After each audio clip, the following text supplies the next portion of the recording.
Salut à tous, aujourd'hui je vais te montrer 5 astuces qui font toute la différence dans une campagne Performance Max et peuvent te permettre d'être beaucoup plus rentable avec tes campagnes. Performance Max est aujourd'hui la campagne qui est la plus performante en e-commerce, c'est donc une campagne que tu as intérêt à travailler le plus possible et je vais te donner toutes les cartes en main pour que tu arrives à atteindre tes objectifs. Mais qui suis-je pour dire tout ça? Je me présente rapidement, moi c'est Charles, ça fait 10 ans que je suis expert Google Ads et je suis le fondateur de Satellite. Satellite, c'est une agence Google Ads spécialisée en e-commerce. On investit entre 500 000 et 1 million d'euros chaque mois sur Google Ads pour nos clients. Et d'ailleurs, si tu investis au moins 5 000 euros par mois dans tes campagnes, eh bien on t'offre un audit gratuit de ton compte qu'on s'engage à te rendre sous 48 heures. Mais maintenant, place aux optimisations. Alors la première optimisation, c'est de transmettre à Google Ads toute ta first party data. First party data ou données propriétaires, en fait ce sont toutes les données que tu collectes toi-même auprès de tes clients et tes internautes, comme par exemple les coordonnées de tes clients ou les internautes qui sont inscrits à ta newsletter. Et en la donnant à Google Ads, eh bien, tu vas lui permettre de comprendre beaucoup plus vite et beaucoup plus efficacement qui sont vraiment les internautes qui achètent chez toi. Alors là, je sais, certains vont me dire, mais pourquoi on aurait besoin de faire ça? Parce que Google Ads sait déjà qui a acheté sur le site, vu que c'est lui qui a géré les campagnes. Oui, sauf qu'il y a plusieurs canaux à travers lesquels tu vas vendre sur ton site e-com. Et dans les canaux, on va retrouver Google Ads, mais aussi le SEO, Meta Ads, TikTok Ads, l'emailing, etc. Et ça, c'est des informations que Google Ads ne peut pas connaître. Et donc, en transmettant tes listes de clients ou d'internautes avec lesquels tu as des interactions qualitatives, eh bien tu facilites énormément le learning de l'algorithme de Performance Max et donc tu auras des meilleurs résultats. Alors je sais, c'était un petit peu technique ce que je viens de te présenter, mais rassure-toi, je vais te montrer comment on fait. Pour ça, tu vas dans Outils, puis Bibliothèque partagée et Gestion des audiences. Là, tu cliques sur Plus, Liste des clients, et ici, tu vas devoir connecter ta base de données à Google Ads. Alors, je vais te montrer de manière très rapide comment ça fonctionne, mais j'ai une vidéo dédiée à ce sujet qui te donne tous les détails selon ce que tu veux faire. Je te mets le lien dans la description. Tu verras, c'est très facile, ça dure que 4 minutes. Alors, il faudrait que tu choisisses comment tu veux mettre en place la connexion. Ça peut être à travers Shopify, HubSpot, Pipedrive, peu importe le logiciel que tu utilises. Ou également, tu peux aller chercher ta solution d'envoi de mail. Par exemple, Klaviyo a une intégration. Alors là, je vais cliquer sur ignorer cette étape parce que je veux te montrer globalement ce que tu dois faire par la suite. Ignorer une nouvelle fois. Et en fait, ce que tu devrais faire pour vraiment améliorer ton learning, c'est pas seulement uploader tous tes clients dans une seule liste, mais plutôt uploader des listes hiérarchisées. Avec d'un côté les clients à fort potentiel, tous les clients désintéressés, les leads qualifiés, etc. En fait, plus tu vas être précis dans les informations que tu partages avec Google Ads, et plus Google va être capable d'optimiser ta campagne Performance Max. On a parlé de transmettre ta liste de clients à Google, maintenant on va parler de lui transmettre ta liste de concurrents. Ça, c'est quelque chose qui est extrêmement efficace. Malheureusement, c'est quelque chose qu'on voit rarement dans les comptes qu'on audite. Là, depuis le début de l'année, on a audité des dizaines de comptes avec mon équipe. On a dû le voir peut-être que dans 30% des cas. Et pourtant, c'est extrêmement efficace. Pour ça, ça peut pas être plus simple. Tu vas dans Outils, Bibliothèque partagée, Gestion des audiences, puis dans Segments personnalisés. Ensuite, tu cliques sur Plus. Donc là, tu vas lui donner un nom. Donc par exemple, SAT concurrent. Et ensuite, tu vas aller renseigner ici tous les sites web de tes concurrents. Donc si par exemple je vendais des chaussures de sport pour courir, eh bien je pourrais rajouter des marques comme OnCloud, Oka, Adidas, etc. Par contre, ne renseigne que tes concurrents directs. Si tu vends par exemple des chaussures pour courir, ne va pas renseigner Decathlon ou GoSport. C'est beaucoup trop large, l'algorithme ne va pas forcément comprendre. Donne plutôt des sites comme le site de OnCloud, le site de Oka. En gros, les marques qui font exactement la même chose que toi pour que Google ne se trompe pas d'audience. D'ailleurs, si tu veux savoir comment optimiser tes audiences dans Performance Max, j'ai une vidéo dédiée à ce sujet où je te montre toutes les variables que tu peux exploiter pour avoir une audience la plus précise possible et avoir les meilleurs résultats. Je te mets le lien dans la description et je te souhaite un bon visionnage. Troisième optimisation pour tes campagnes Performance Max, l'utilisation de flux de pages. Alors les flux de pages, qu'est-ce que c'est? Je vais t'expliquer rapidement, mais j'ai une vidéo dédiée à ce sujet si tu veux vraiment comprendre le fonctionnement et comment le mettre en place. Mais grosso modo, tu vois, quand tu vas dans Google Ads, dans la section optimisation des composants pour ta campagne Performance Max, tu as deux options ici qui sont les options pour les textes. Tu peux activer la personnalisation de tes annonces en fonction de la page d'atterrissage. Donc ça, c'est un petit peu comme les campagnes DSA. Google va aller sur la page d'atterrissage, il va récupérer du contenu et il va le transformer en titre, ce qui fait que tu auras des titres plus pertinents. Ça, c'est la première option, sauf que si tu n'actives pas l'autre, eh bien, tu vas te limiter seulement à cette URL que tu as renseignée dans ton groupe de composants.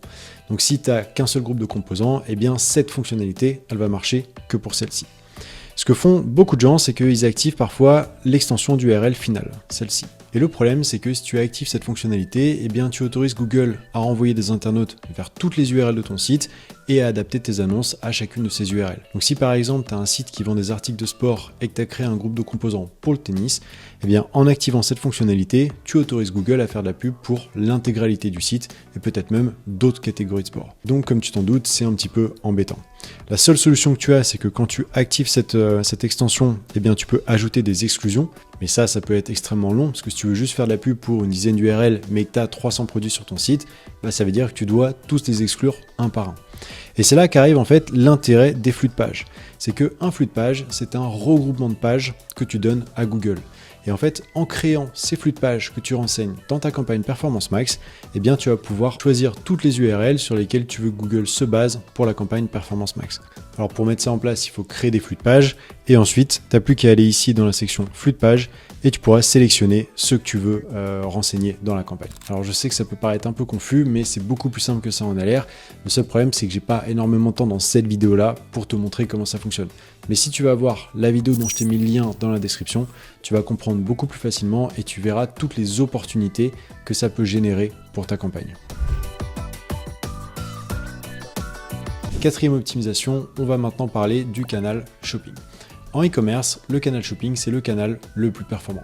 Tu as donc intérêt non seulement à y investir la majeure partie de ton budget, mais également à investir que sur les produits avec la meilleure rentabilité. Une erreur qu'on voit souvent, c'est que les média buyers renseignent toute leur liste de produits dans leur campagne Performance Max et après ils laissent l'algorithme se débrouiller.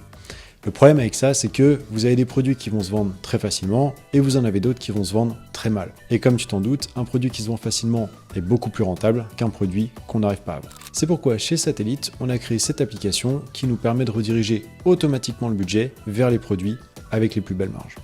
Alors, je te mettrai un lien dans la description si tu veux l'utiliser, je te mettrai également un tuto. L'application est gratuite, on a décidé de la rendre publique. Et en gros, le fonctionnement, c'est que tu renseignes ici le ROAS break-even de tes campagnes avec un coût minimum investi pour chaque produit. Ça te permet de définir à partir de quel montant investi sur un produit tu considères que les stats sont fiables. Et en gros, tu vois, on va descendre là. L'application, elle va classer tes produits selon leur performance. Ce qu'il faut comprendre de ce tableau, c'est qu'on a deux catégories de produits, les héros et les montants, qui ont une rentabilité très supérieure au reste de l'inventaire. Les héros, ils ont un ROAS de 12,04, donc très supérieur à 4, et les montants, ils ont un ROAS de 34,8, donc vraiment très supérieur à 4. La différence entre les deux, c'est que les produits héros, tu vois, ils ont investi une somme beaucoup plus importante que les produits montants. Les produits montants, ils ont investi que 248 € contre 14 000. Donc forcément, le ROAS, il n'est pas aussi stable pour les produits montants. Et maintenant, ce que tu vas vouloir faire, c'est rediriger le budget des produits perdants, des produits mal partis et des produits zéro conv vers les 106 produits héros et les 73 produits montants. En faisant ça, tes performances vont être décuplées et ça va être immédiat. D'ailleurs, si tu veux savoir quels produits font partie de quelle catégorie, tu as juste à descendre un peu plus bas. Et ici, tu n'as plus qu'à sélectionner tout ça. Et pour ce qui est de mettre ça en place, eh bien, on a créé une intégration avec Google Merchant Center qui se fait en 2 clics. Voilà, je te mets le lien dans la description, n'hésite pas à l'utiliser et si tu as des commentaires, n'hésite pas à nous les partager pour qu'on puisse améliorer l'outil. Et enfin, dernière optimisation, les exclusions de marque. Exclure la marque de tes campagnes Performance Max, ça va t'aider de deux manières. Tu peux exclure ta propre marque pour avoir une campagne 100% générique avec des attentes et des objectifs de campagne générique. Ça va te permettre d'acquérir de nouveaux clients avec une vision long terme pour ton business.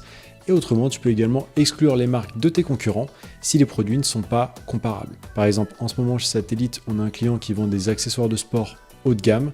Et bien dans son cas, on a exclu les marques comme Decathlon ou Go Sport parce que les produits ne sont tout simplement pas comparables. Donc ça évite d'être en concurrence avec eux sur des clics qu'on n'arriverait jamais à convertir. Alors maintenant, je vais te montrer comment on fait ça dans Google Ads. Tu vas dans les réglages de ta campagne Performance Max, tu descends tout en bas, tu vas ici dans Exclusion de marque, hop, et ensuite tu vas pouvoir sélectionner les marques que tu as déjà renseignées ou en créer.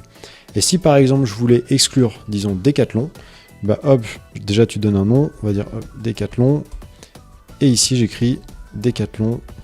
Hop, bah voilà, super, il l'a trouvé. Hop, et j'ai plus qu'à cliquer sur enregistrer. Voilà, c'est aussi simple que ça et ça peut avoir un impact redoutable sur tes performances. Voilà, c'est tout pour aujourd'hui. Si tu as des questions, n'hésite pas à me les laisser en commentaire. Je m'engage à répondre très rapidement. Si c'est des questions urgentes, contacte-moi directement sur LinkedIn. Et d'ailleurs, si tu veux être tenu au courant de toute l'actualité Google Ads avec des tutos, des astuces et tout ce qui se passe, eh bien, je t'invite à me suivre sur LinkedIn ou sur X. Je publie tous les jours les dernières nouveautés. Et pour terminer, si tu as aimé cette vidéo, je t'invite s'il te plaît à me laisser un like, un commentaire et à t'abonner. Ça m'aide énormément et je sors une vidéo comme ça tous les mardis. Merci et à bientôt. Voilà, c'est tout pour aujourd'hui. Si tu souhaites te faire accompagner dans la gestion de ton compte Google Ads, n'hésite pas à prendre rendez-vous directement en bas dans la description de cette vidéo ou à me contacter sur LinkedIn pour recevoir un audit gratuit de vos campagnes. Merci d'avoir visionné cette vidéo et à très bientôt.